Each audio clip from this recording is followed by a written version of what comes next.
I think you're exactly right. I don't think we're going to get a deal until the elections are over. I think that's the nature of Democrats and how they play ball. They play hardball. But I do think we are starting to see CNN, where they're guests coming on CNN from the House and Senate, and they're berating them. MSNBC I've seen as well this week, and that is because the polling is getting worse for them on this.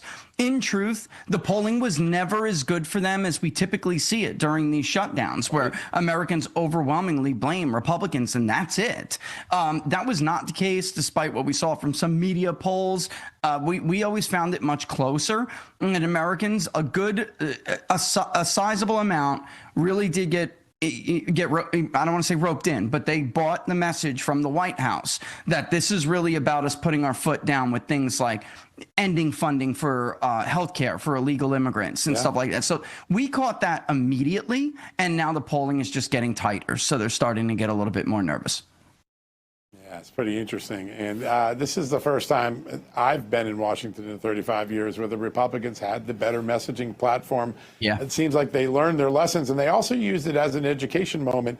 They're training Americans to understand, those healthcare subsidies the Democrats want to give, they're not going to you. They're going to fat cat rich insurance companies that are making a bundle of money already. How did that messaging change the equation here? I think the Trump White House is the answer to that. I think that the X factor here, the different variable, is a more experienced Trump White House, right? When it comes to dealing with Washington and how the sausage is made and getting that message and conveying it to the American public, I think they just did a much better job.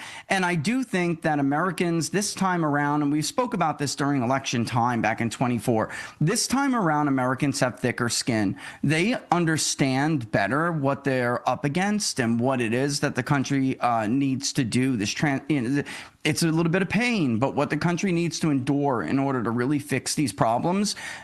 Years ago, that was not the case. They would always, of course, tell the pollster, yes, sure, this is what I want. But the minute the boat started rocking, John, they got seasick and they wanted somebody to pull back in the dock, like immediately.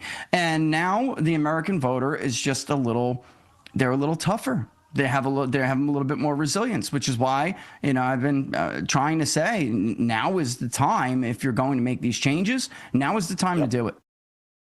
Yeah, not going to take it anymore. That's the song that comes to mind. And I think that this may